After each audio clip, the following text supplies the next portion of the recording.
Partons dans le département voisin de la Manche avec cette décision du préfet qui peut surprendre. Il vient de déclencher une alerte sécheresse. Alors que la région est plutôt connue pour ses étendues d'herbes vertes, il n'est pas tombé une goutte de pluie. Au mois d'août, les cours d'eau sont au plus bas depuis le printemps avec des restrictions pour les habitants. Kevin Ginlac et Antoine Vulliez.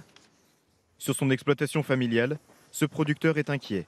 Sa terre a rarement été aussi sèche. On est sur la terre qui est prête pour être semée et accueillir nos semis de la semaine prochaine. Mais voilà, comme vous pouvez le voir, c'est de la poussière, quoi, c'est de la cendre. Difficile de planter des salades dans ces conditions. Réputée pour ses plus abondantes, la Manche manque cruellement d'eau cette année. 25% de précipitations en moins par rapport à la normale.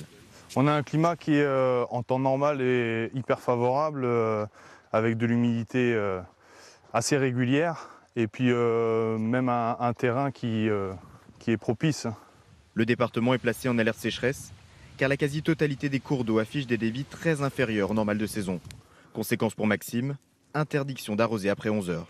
Donc forcément avec l'arrêté et la coupure à 11 heures jusqu'à 18 heures, nécessairement on perd un tour d'eau en fait. Donc nos canons, au lieu de tourner 2 fois par jour, ils vont tourner qu'une fois. Donc il y a forcément des choses qu'on va devoir prioriser et le poireau n'en fait pas partie, quoi. Des précipitations sont attendues courant de semaine prochaine, mais personne ne sait si elles seront suffisantes.